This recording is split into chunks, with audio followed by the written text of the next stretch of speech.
pencher vers moi son oreille, et je le chanterai toute ma vie.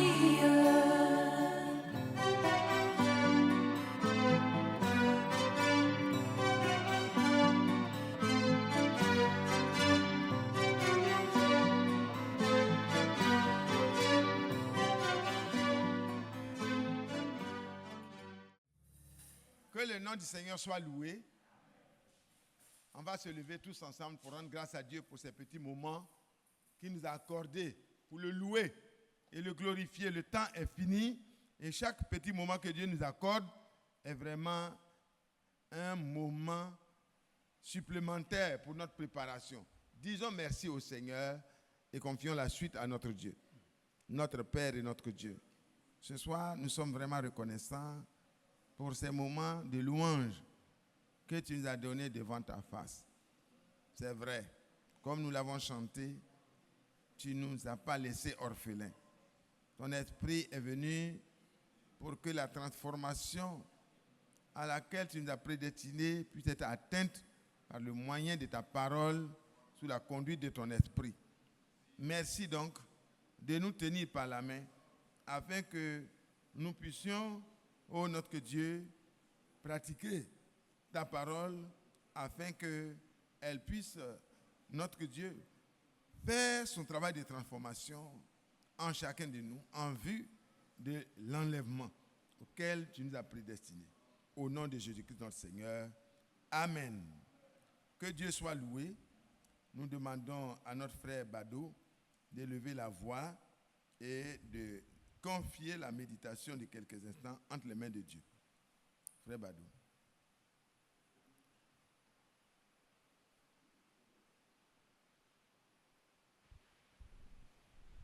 De ce que cet après-midi, nous sommes encore rassemblés à ton nom. Prends tout en main, Seigneur Dieu. Inspire ton serviteur à nous donner ces sages conseils. Et ouvre nos cœurs aussi à les accepter et à marcher selon ce que nous allons entendre. Merci pour cette journée que tu nous as donnée au nom de Jésus-Christ. Amen. Amen. Veuillons nous asseoir. Merci.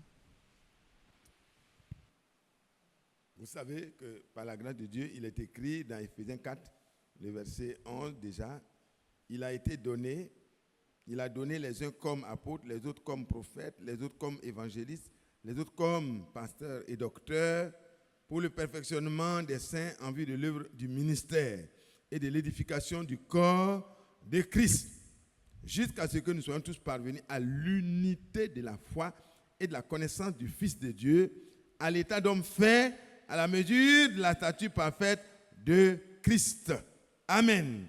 Ainsi donc, nous ne serons plus des enfants flottants et emportés à tout vent de doctrine par la tromperie des hommes et par leur ruse dans les moyens de séduction.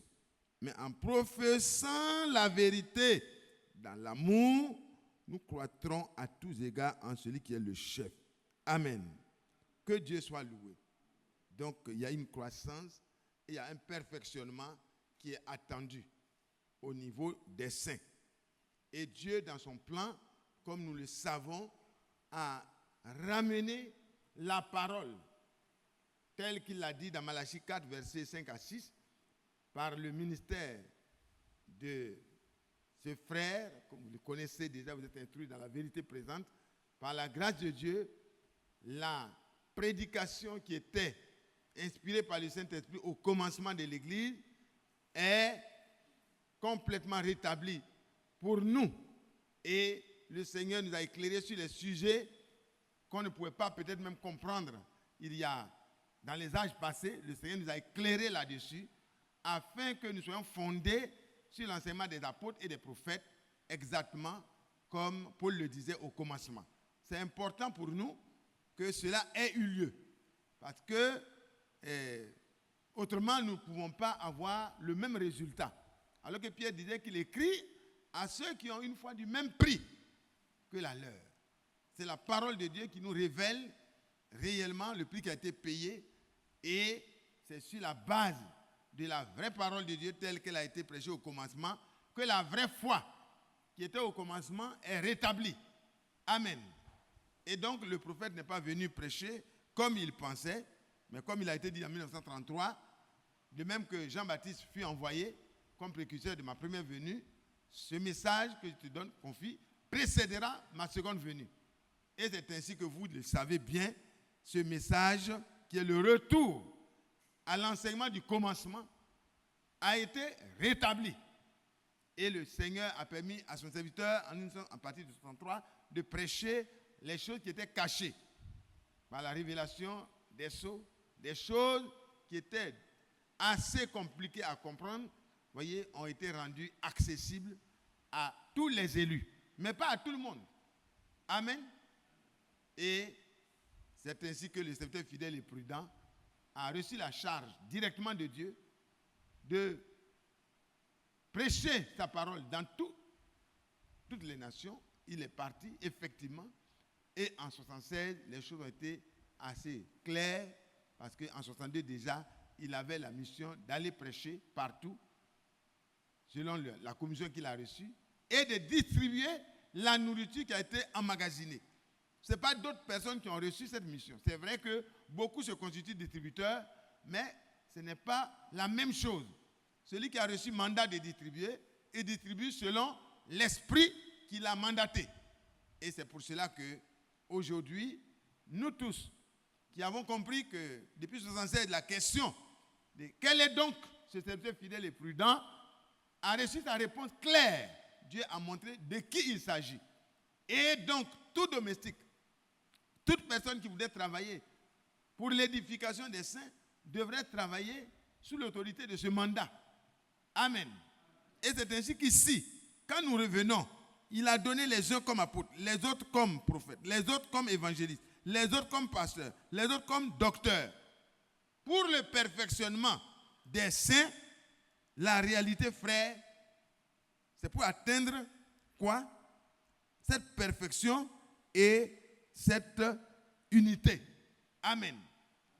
Ça ne peut être fait qu'en restant, si ces ministres-là qui sont établis restent dans l'ordre divin établi.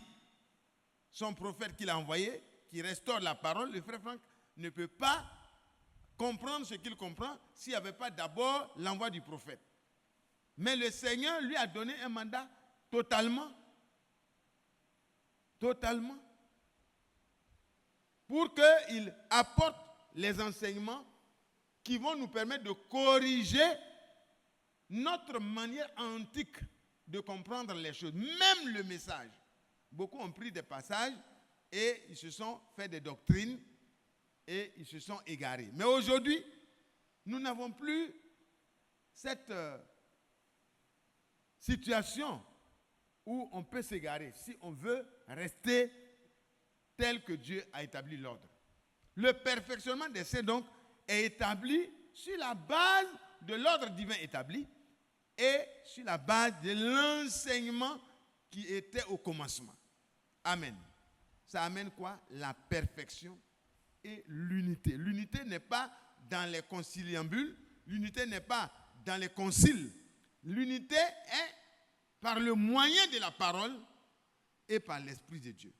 Donc, nous devons comprendre que c'est vraiment important pour nous que nous considérions ce que les apôtres ont enseigné exactement, parce que c'est à ça que nous avons été ramenés. C'est à l'enseignement des apôtres. C'est à leur pratique et c'est à ce que l'Esprit voulait pour l'Église dès ce commencement-là que nous sommes ramenés. Nous lisons donc dans cette suite-là, voyez, pour notre perfectionnement et pour l'unité, dans 1 Thessaloniciens, le chapitre 5. C'est là que nous allons fonder l'exhortation de ce soir. J'ai ramené le reste pour qu'on comprenne exactement, qu'on se rappelle que Dieu a veillé à ce que les choses qui étaient au commencement soient rétablies pour que nous puissions parvenir à l'unité de la foi. Et professant la vérité, la parole de Dieu, dans l'amour, nous allons arriver à cette position qui est la position voulue par Dieu dès le commencement. Amen. Que Dieu soit loué. Que Dieu soit loué. au verset 14. Nous vous en prions aussi, frères, avertissez ceux qui vivent dans le désordre, consolez ceux qui sont abattus, supportez les faibles, usez de patience envers tous. Même si on s'arrête à ce verset, c'est beaucoup de choses. Dans la pratique, c'est beaucoup de choses. Voici ce que l'Esprit a enseigné aux premiers chrétiens. Les ministères qui étaient là pour l'édification, pour le perfectionnement du corps de Christ, Paul ayant établi à cette époque-là comme l'apôtre des païens, voyez, tous ceux qui enseignaient devaient réellement vérifier que tout soit en harmonie totale avec le conseil de Dieu que Dieu a donné en ce temps-là. Ici, nous vous en prions, tellement c'est grave, c'est important. Et vu l'urgence dans laquelle nous sommes, la nuit est avancée. Voyez, le jour approche. Romains 13, à partir du verset 11. Et vraiment, le salut est plus près de nous que lorsque nous avions cru. Et donc, frère, cet avertissement est retenti pour nous comme une actualité brûlante. Qu'est-ce qu'il faut? Qu'est-ce que Paul attendait par l'Esprit du Seigneur? Il dit, nous vous en prions aussi. Frères, avertissez ceux qui vivent dans le désordre. Si vous percevez et vous apercevez un frère qui vit dans le désordre, ne le calomniez pas.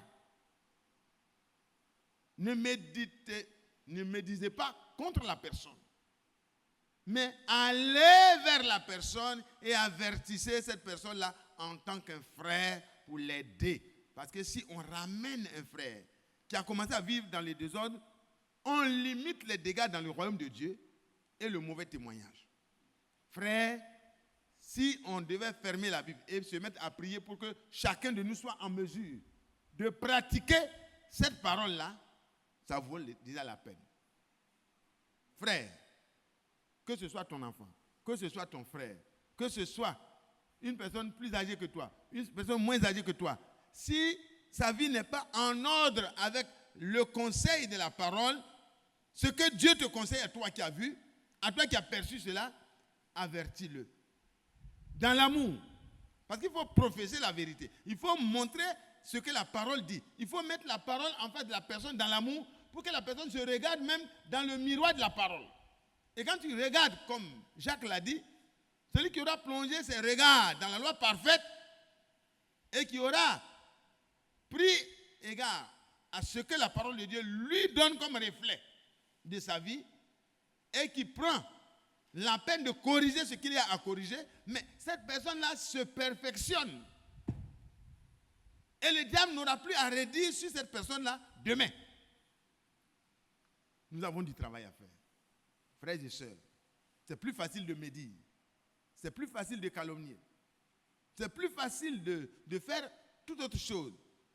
Mais, ce que Dieu attend de toi et moi, en cette fin de temps, alors que la nuit est avancée, que le jour s'approche, c'est qu'on se dépouille des œuvres des ténèbres dans lesquelles nous étions mélangés.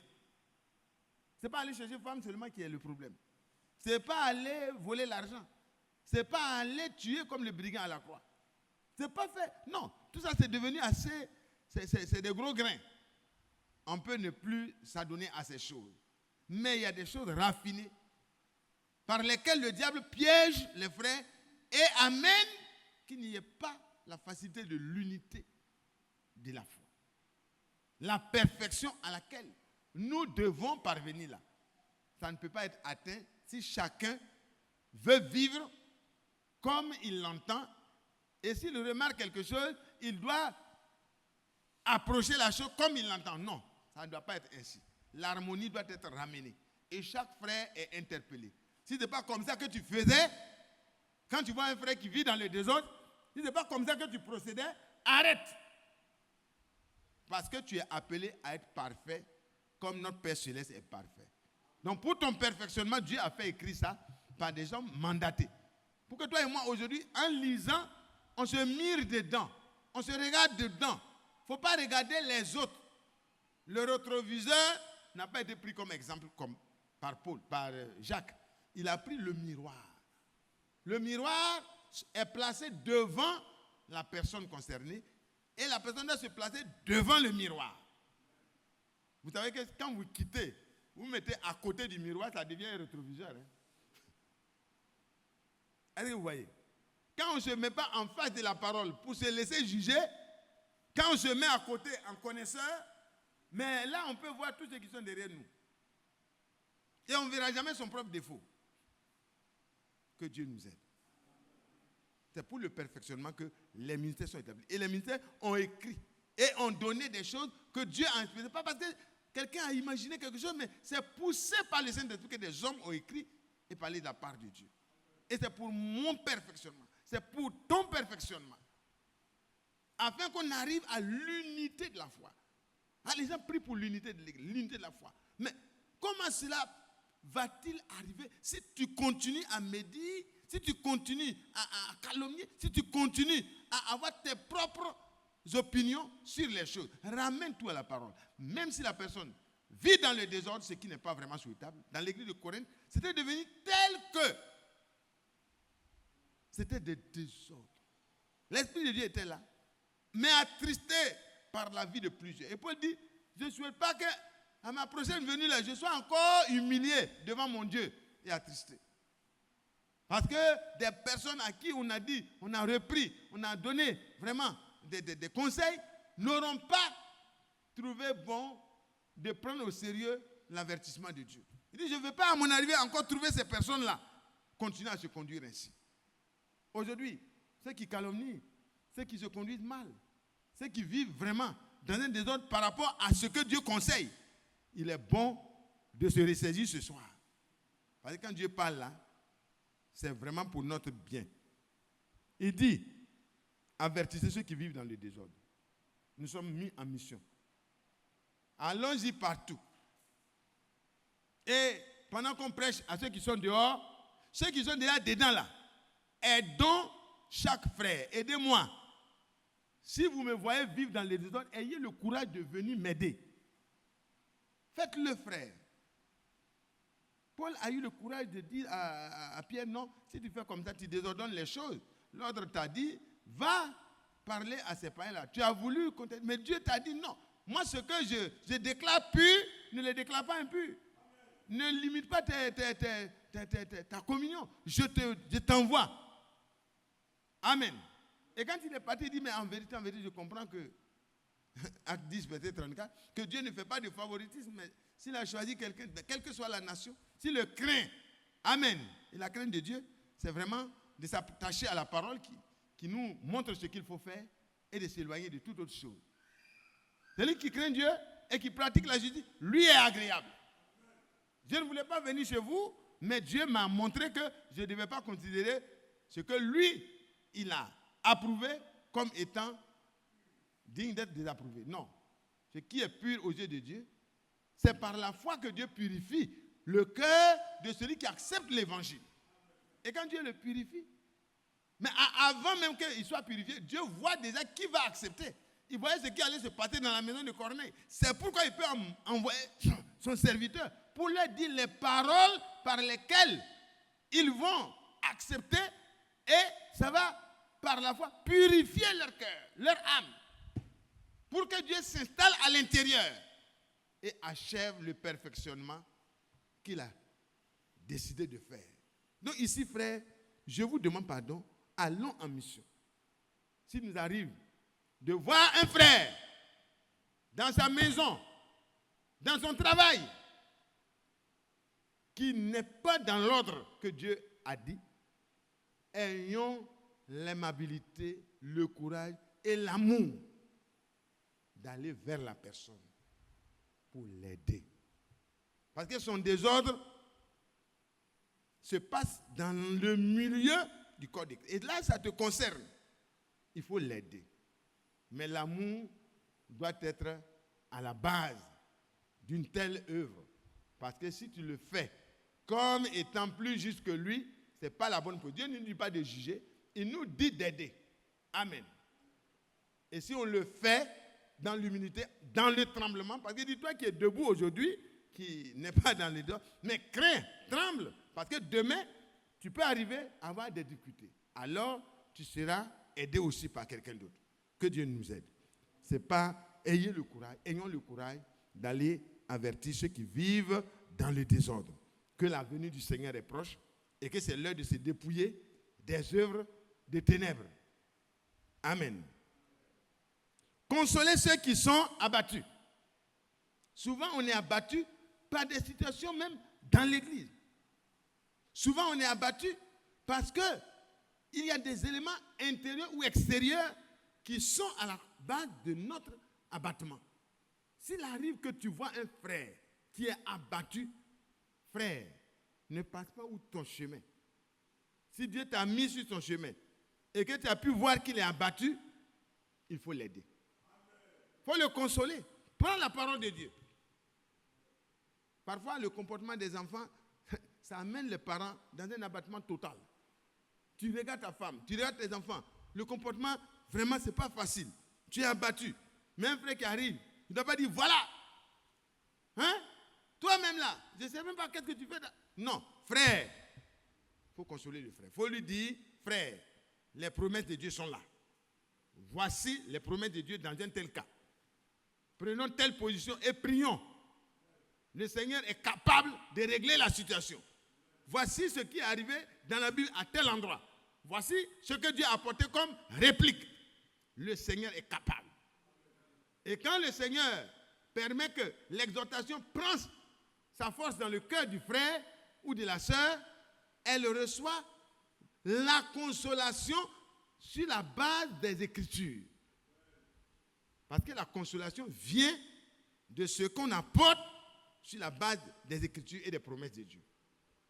Alors consolons ceux qui sont vraiment abattus. Supportez les faibles. Donc dans la masse, il y a des gens qui sont faibles. Même dans la maison familiale, ce n'est pas tout le monde qui a le même âge. Les enfants, souvent, quand ils voient leur papa, parce que c'est le plus vieux de la maison habituellement, il est le plus fort. Donc le père ne va pas attendre que les enfants le portent au dos. Non, c'est vraiment, on ne souhaite pas arriver à cet âge-là. Mais vous qui êtes forts, ceux qui se sentent forts dans la famille spirituelle, ceux qui voient que Dieu leur a accordé la grâce de tenir encore debout et ferme, si vous voyez quelqu'un qui est faible à côté de vous, je n'ai pas dit de couvrir, et de trouver toujours un arrangement pour justifier le mauvais comportement d'un frère. Non. Mais l'amour que tu as pour lui couvrira. Tu ne seras pas le premier à répandre sa faiblesse là dehors. Tu dois travailler avec le Seigneur pour aider ces personnes à devenir fortes. Amen. Par la grâce de Dieu, c'est possible. Avec l'Esprit de Dieu, c'est possible. On peut supporter les faibles. Être patient à leur égard. Leur parler. Les exhorter. Les avertir. Mais leur dire, le Seigneur est capable de t'aider à sortir de ce qui est une faiblesse pour toi. À partir de ce moment-là, tu auras ramené quelqu'un qui était sur une tangente très mauvaise. Amen. Mais il ne faut pas trouver aussi une excuse dans tes faiblesses, mon frère ou ma soeur. Il ne faut pas que la faiblesse soit un prétexte pour qu'on te porte toujours et qu'on te supporte toujours. Il faut avoir honte d'être faible, surtout dans la foi. Parce que celui qui rend fort, c'est Jésus. Il est capable de rendre fort le faible. Et l'apôtre dit que si quelqu'un manque de sagesse, qu'il s'approche de Dieu, qu'il demande. On peut demander. Et quand l'Esprit Saint, le Consolateur, vient, il nous rend forts. Amen. Il nous révèle de puissance. Et nous sommes capables de supporter les autres. Amen. Supportons les faibles. Usez de patience envers tous. Supportons les faibles. Et usons de patience envers tous. Dans le foyer, c'est beaucoup plus fréquent. On doit apprendre ça. Envers ton ami qui tarde à vraiment marcher comme il se doit dans ce temps de la fin, il faut user de patience. Il faut l'aider. Il faut l'aider. Il ne faut jamais dire je suis fatigué. Si Dieu disait ça, je pense que personne d'entre nous ne pourrait espérer la perfection. Parce que ça fait longtemps que plusieurs d'entre nous sommes dans la foi, mais on traîne des choses. Dieu est patient. Alors si Dieu a été patient envers toi et moi, usons de patience à l'endroit des autres. Mais nous ne les enfonçons pas dans leur faiblesse. Il faut leur dire, ce n'est pas bon de continuer comme ça. Est-ce que ça va? C'est des choses pratiques de tous les jours. Si on le fait, on va progresser. On va se perfectionner. Et on va être édifiants les uns à l'égard des autres. Et nos visites seront souhaitées. Quand quelqu'un vient, et puis il t'apporte de la consolation, il t'apporte du réconfort, il te dit ce que tu fais là, j'ai vu que ce n'est pas bien. Tu fais des histoires à la sœur chaque fois que je suis venu. Je te fais la remarque. Ne continue pas parce que le Seigneur est proche. Alléluia. Dans le respect. Tu n'as pas repris le frère devant ses enfants, tu l'as pris de côté. Tu lui as parlé. Et puis tu pries avec lui. Dis frère, ce n'est pas parce que je suis plus spirituel que toi, mais comme je suis disponible à ce que tu me fasses le retour de l'ascenseur. Si je suis dans la faiblesse, il faut m'aider. Donc, pour le moment, dans cette affaire-là, ce que tu fais n'est pas bon, il faut corriger. Si on le fait, frère, si on se met en pratique, à pratiquer ces choses-là, vous allez voir que beaucoup de choses vont sortir rapidement. Le perfectionnement, là, ça va arriver rapidement. Parce que tu ne penses pas à toi seul, tu penses à l'ensemble qui doit être enlevé. Que Dieu nous bénisse. Prenez garde que personne ne rende à autrui le mal pour le mal, mais recherchez toujours le bien, soit entre vous, soit envers tous. C'est des éléments pratiques. Est-ce que vous voyez, frère? La connaissance de toutes les brochures, c'est une bonne chose, parce que c'est vraiment la parole qui est prêchée dans les brochures. Maintenant, quand on arrive à la pratique, il faut que cela soit. Voilà des choses simples qu'on peut au quotidien constater. Mon frère, c'est pas vrai? Au quotidien, on peut voir ça. Quelqu'un te fait du mal. Il ne faut pas lui rembourser le mal. Tu lui rends sa monnaie. Je te rends ta monnaie demain. Non, ne faites pas ça. Ne faisons pas ça. Ce qu'il faut, c'est savoir que nous ne devons rien si ce n'est l'amour. Nous ne devons pas. Si je dois me sentir redevable, c'est l'amour que je dois à mon frère. C'est le fait de le supporter. C'est le fait d'être patient à son égard. C'est le fait de pouvoir l'avertir. Ça, je lui dois ça par amour. Amen. Je lui dois ça par amour. Oh, que Dieu nous aide. Continuons. Donc, il ne faut pas rendre à autrui le mal pour le mal. Et il est dit dans Matthieu, au chapitre 24, le verset 12, qu'à cause de l'accroissement de l'iniquité, des gens qui savent qu'ils ne doivent pas faire, ils vont faire. Ils savent ce qu'ils doivent faire, ils ne font pas. Et ça fait plus mal que quelqu'un qui ne sait pas. L'iniquité, c'est ça. À cause de ça, ça va devenir grand. Ça va s'accroître. Beaucoup vont se refroidir dans leur amour. Mais le Seigneur dit que toi et moi, nous ne devons jamais succomber au point de rendre le mal pour le mal. Par motif d'amour, nous devons comprendre que la personne est excusable. Parce qu'elle n'est pas encore parfaite, comme moi-même je ne suis pas encore parfait. Alors, je peux ne pas trouver des excuses pour moi-même. Parce que si je fais le mal, je dois chercher à ce que le Seigneur m'en délivre. Mais pour l'autre, je dois pouvoir supporter pendant encore un moment pour que Dieu exauce ma prière à son égard et le change. Que ce soit nos enfants, que ce soit nos femmes, que ce soit nos amis, ils ont de patience. Ne rendons pas le mal pour le mal. Recherchez toujours le bien entre vous, soit envers tous. Si on est dans cette lancée-là, la Bible continue et dit, soyez toujours joyeux.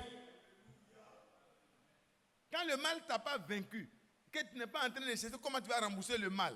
Et tout. Ouais, il m'a fait ça, il a refait ça, il a fait ça, c'est la troisième fois maintenant. On ne calcule pas. Oh, tu dois toujours et continuellement pardonner. Mais la personne ne reçoit le pardon quand elle vient pour l'apprendre. Là, toi, tu as déjà déposé le pardon sur la table. Alléluia. Quand il va arriver, il va voir que tout est déjà prêt. Frère, je suis venu vraiment ce que j'ai... Non, frère, c'est fini. Dès qu'on a parlé, moi-même, j'avais laissé... C'est fini. J'ai pardonné. Je n'ai pas laissé tomber dans une boîte à réserve, non. Parce qu'il y a beaucoup qui laissent tomber. J'ai laissé tomber. Je laisse tomber. Je laisse tomber. Après, la boîte est remplie. Du bon, ça suffit aujourd'hui. Et on fait le décompte. Non, frère, on ne doit pas s'arrêter comme ça. Si c'est ça que tu as compris, il faut comprendre autrement. Quand tu as mis dans la main de l'oubli, on ne peut plus aller fouiller pour chercher. Amen. Donc nous devons être les imitateurs de Dieu. Amen. Que Dieu soit loué. C'est des choses simples auxquelles on est confronté au quotidien. Soyons toujours joyeux. La joie du chrétien, ce n'est pas la poche remplie, ce n'est pas d'avoir une femme, d'avoir des enfants, parce qu'il y a des tribulations dans ça. Tu as une femme, tu dis j'ai trouvé le bonheur, parce que la Bible dit celui qui a trouvé une femme a trouvé le bonheur. Mais dans le bonheur, là, il y a des piquants. Si ce n'est que ça qui est la source de ta joie va être par moments assez complexe. Les enfants, quand on a une femme, on a le désir d'avoir des enfants. Pour qu'on nous appelle papa ou maman. Mais dès qu'on a des enfants, il y a aussi des tribulations dedans. De l'amertume. Si ce n'est que ça qui est la base de ta joie, ça va avoir des moments difficiles. Et même l'argent, et même le travail, et même tout. Alors, quelle est la source? Comment on peut être toujours joyeux? Alléluia!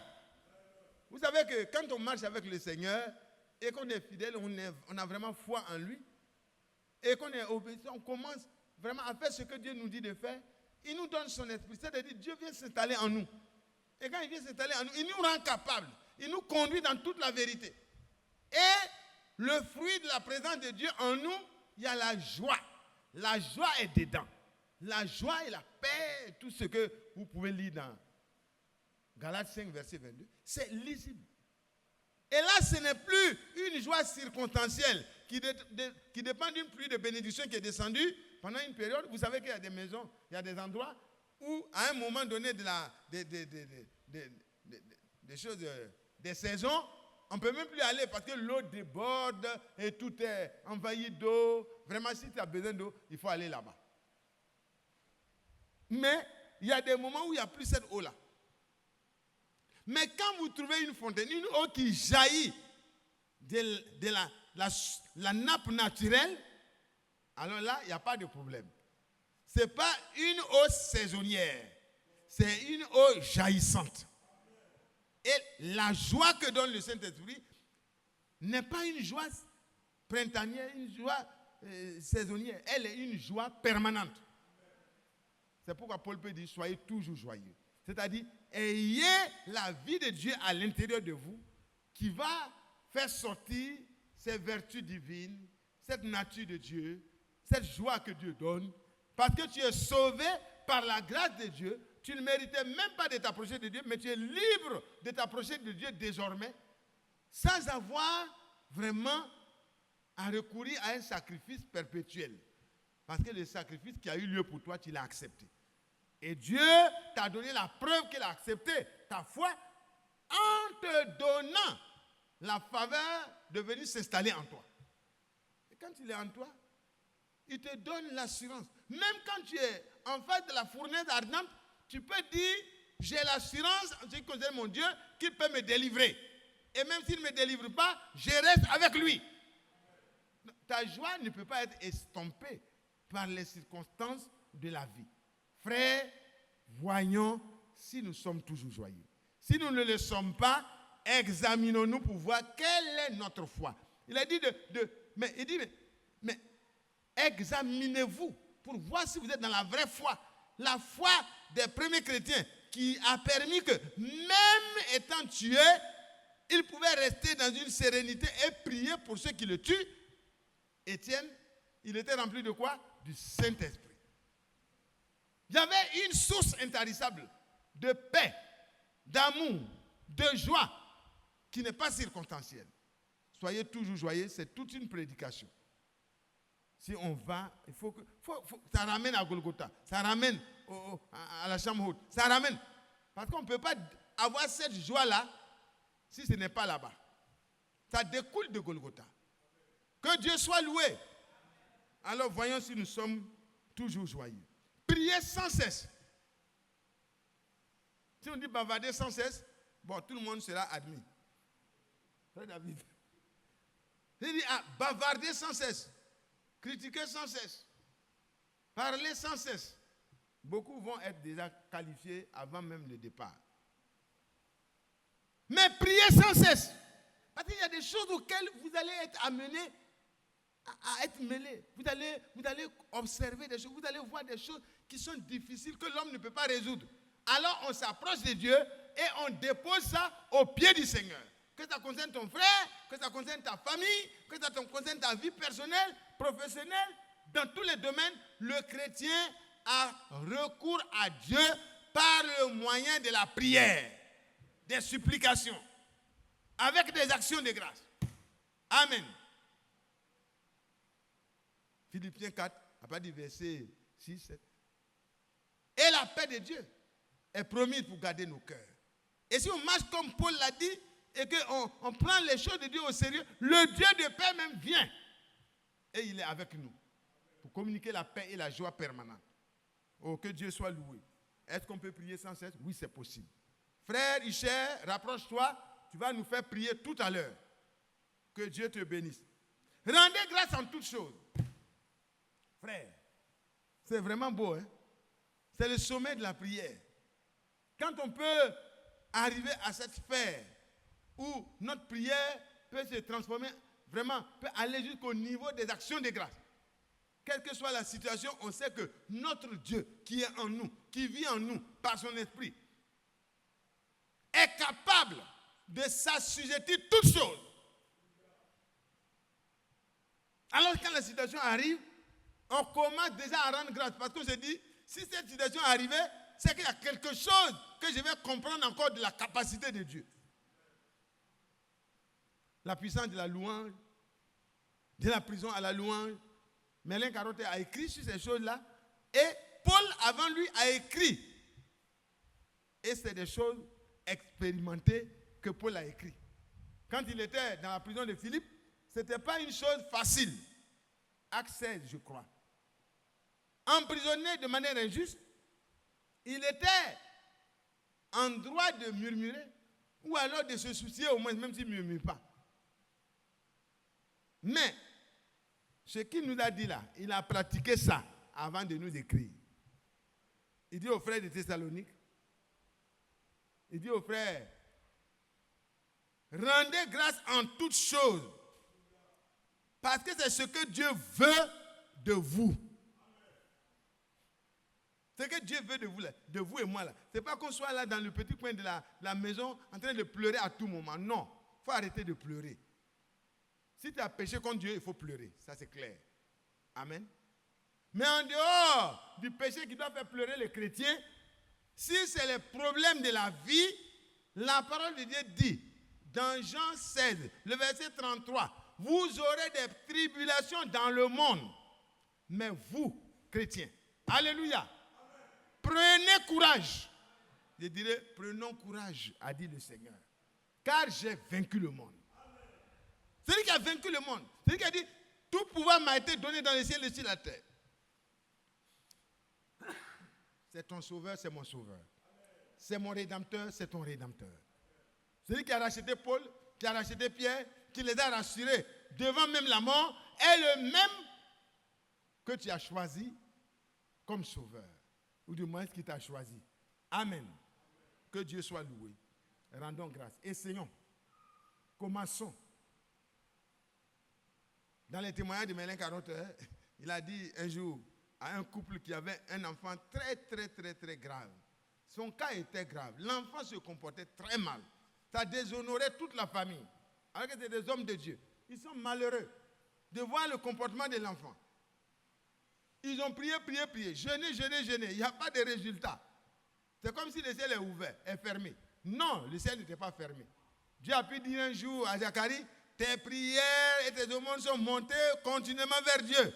Mais Dieu avait son jour pour répondre. Alléluia. Et cet homme-là, il avait aussi son jour que Dieu avait réservé. Quand ils sont arrivés à cette réunion-là et que le témoin a été rendu qu'il faut louer Dieu en toutes choses. Il faut rendre grâce à Dieu en toutes choses. Il ne faut plus se plaindre, il ne faut plus se morfondre, il ne faut plus se mettre dans le coin de sa maison pour pleurer sur son sort, sur le sort de ses enfants. Non. Il faut apporter le problème des enfants à Dieu. Les problèmes que tu as, il faut les apporter à Dieu dans la prière. Mais il faut aller par les prières, par les supplications. Mais il faut terminer. Toujours, il faut amener ta prière à ce niveau de confiance au point que tu peux rendre grâce à Dieu sans avoir vu encore le résultat. Ça plaît à Dieu. Il a dit à Josaphat lors de ce grand combat-là, il dit Josaphat, prends des chantres, et les frères Élie étaient là, les frères, bon, ils étaient en ce temps-là. Il a dit, prends, et puis les frères ont pris les instruments. Vous voyez, les sacrificateurs, ils étaient devant, les lévites, ils étaient là, avec les trompettes. Ils ont commencé à louer. Ils étaient en ce moment-là, c'est David peut-être, ou bien Jacques, ou bien qui. Ils ont commencé à louer Dieu. Louez l'Éternel, car il est bon, car sa miséricorde durera à toujours. Mais comment ça? Dieu a dit que dans notre affaire, là, on a jeûné, on a prié, mais il nous a pas donné. Il dit, la solution là, c'est de s'avancer sur le champ de bataille en le louant, en lui faisant confiance d'avance, en comprenant déjà que le terrain est déjà conquis, en sachant que Dieu n'a pas besoin de lever une flèche ou de lever un bouclier, mais il est capable d'utiliser même les armes de l'ennemi contre lui. Louez-moi et laissez ce combat-là, c'est mon combat. Dans ton foyer, le combat qui est juste, que tu veux mener, qui est en accord avec les promesses de Dieu, là, ça devient le combat de Dieu. Dieu peut convertir nos enfants. Dieu peut convertir notre femme. Dieu peut convertir les parents pour lesquels nous nous tenons devant Dieu. Dieu peut régler le problème social. Dieu peut tout. Ils ont commencé à louer Dieu, à rendre grâce à Dieu. Oh, tu nous as sauvés, tu nous as amenés ici, tu as vaincu l'Égypte, tu as ouvert la mer Rouge, tu as ouvert le Jourdain, tu as nourri nos parents dans le désert. Tu nous as donné la victoire sur Jéricho. Les murs sont tombés. Ils ont commencé à louer certainement Dieu en citant les bienfaits de Dieu. Ça les encourageait. Et la louange montait. La louange montait. Et nous pouvons dire, tu nous as rachetés par l'œuvre glorieuse de Golgotha. Il n'y a pas de plus grand amour que tu pouvais manifester. C'est le summum. Alléluia. Et quand il louait Dieu, il louait Dieu, il louait Dieu. Il dit, devant ce qui se passe, tu nous as encore dit que ce n'est pas à nous de combattre, mais comme à Jéricho, c'est toi qui as fait tomber les murs. Comme à Gabaon, c'est toi-même qui as lancé les roquettes du ciel. Les gros cailloux venaient pleuvoir. Seigneur, nous savons que tu peux le faire. Donc ils ont commencé à louer Dieu, ils ont obéi, ils ont commencé à louer Dieu, comme s'il n'y avait pas de problème. Mais leurs enfants risquaient d'être des orphelins bientôt. Parce que toute l'armée qui partait là, ceux qui étaient en face étaient plus nombreux. C'est une multitude qui a rempli toute la vallée. Qu'est-ce qui se passe? Vous êtes devenus inconscients? Vous ne comprenez pas le danger qui est devant vous? Oui, ils comprennent le danger. Mais ils savent que dans ce danger, il y a un qui a dit à Abraham, je suis ton bouclier. Et j'ai compris que quand Dieu dit dans le psaume 139, tu m'entoures par devant, tu m'entoures par derrière, et tu mets ta main au-dessus de moi. Et qui dit, plus tard, tu es ma forteresse, tu es mon refuge. C'est le même, hein? Celui qui dit je suis ton bouclier là, c'est lui qui nous entoure de cette manière. Moi j'ai compris que le bouclier de Dieu n'est pas comme pour nos policiers là. Hein? Moi je crois. Hein? Je pense que pour Dieu là, ça doit être comme ça. Ça vient, et puis derrière là, ça vient, ça se ferme. Sinon les côtés là, l'ennemi allait taper dedans. Il entoure, ça veut dire que tu es bouclé. Et puis en haut là, il met sa main au-dessus, sa puissance. Donc, l'enfant de Dieu est intouchable. Nous sommes intouchables.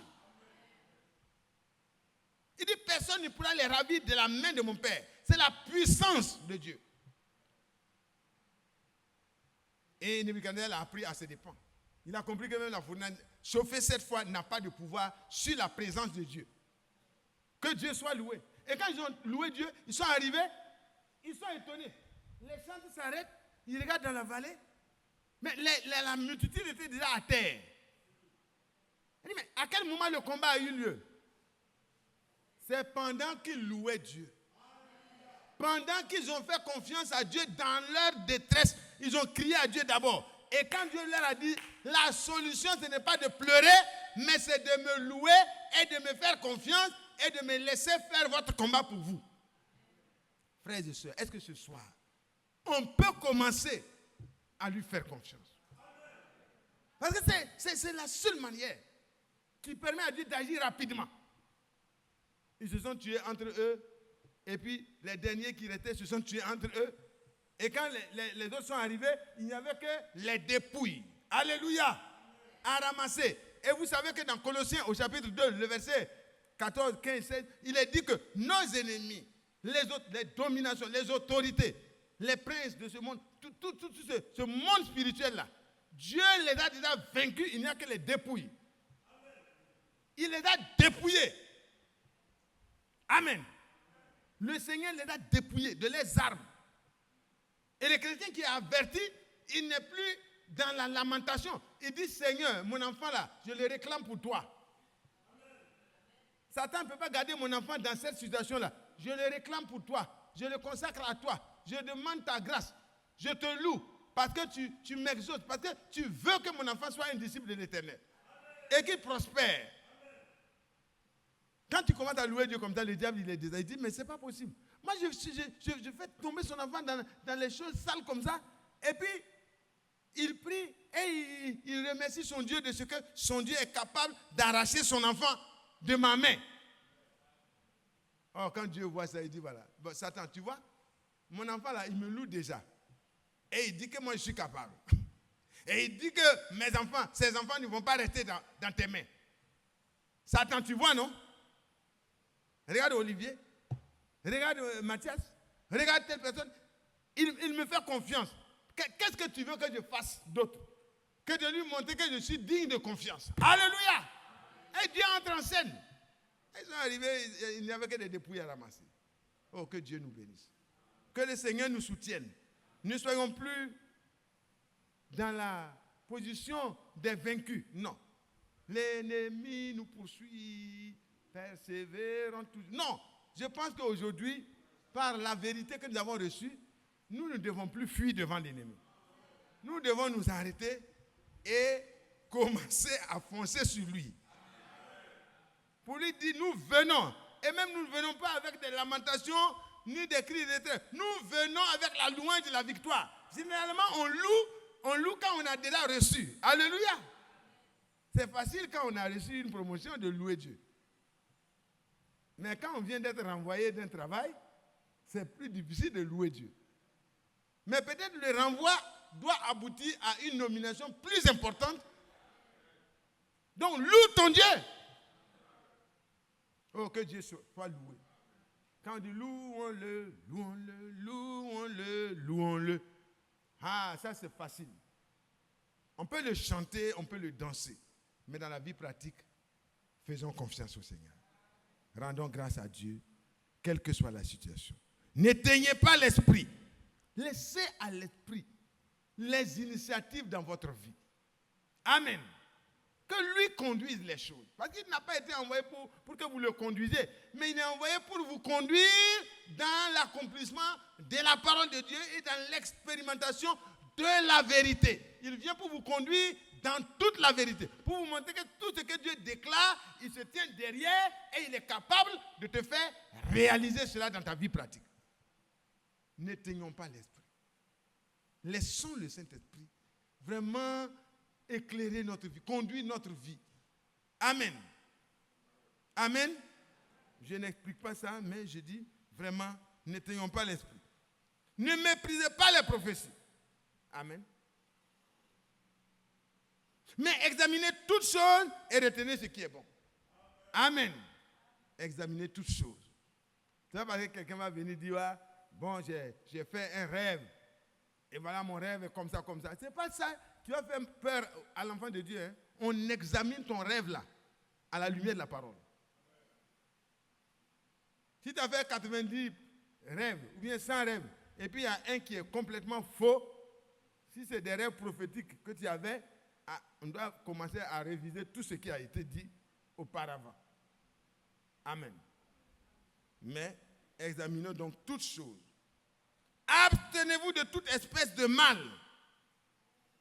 Abstenez-vous. Abstinence. Ne votez jamais en faveur de ça. Amen. Abstenez-vous. Que le Dieu de paix vous sanctifie lui-même tout entier. Et que tout votre être, l'esprit, l'âme et le corps soient conservés irréprochables lors de l'avènement de notre Seigneur Jésus-Christ. Et Jean 17 dit, sanctifie-les par ta vérité, car ta parole est la vérité. Il vous sanctifiera lui-même, corps, âme et esprit, par quoi? Par le moyen de la parole qui est prêchée et à laquelle vous écoutez et vous soumettez.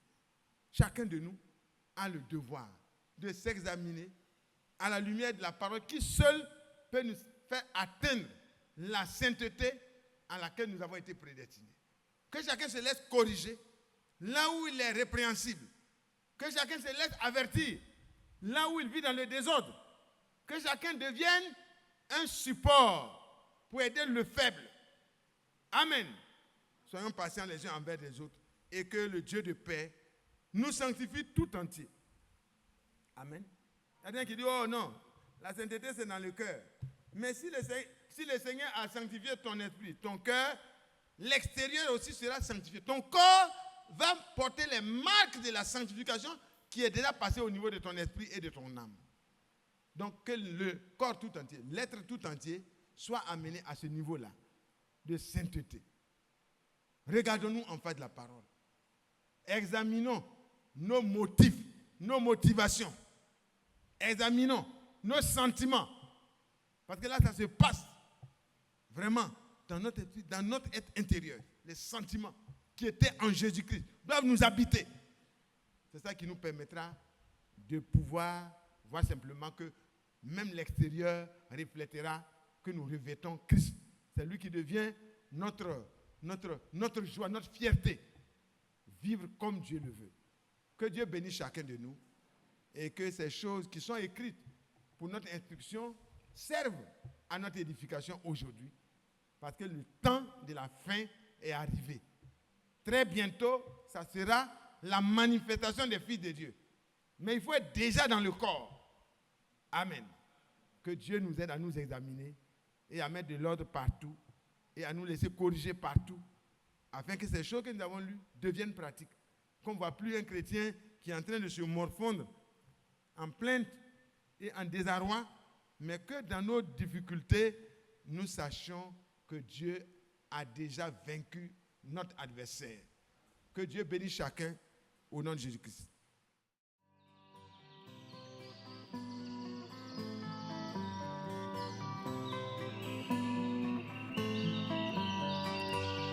J'aime l'Éternel,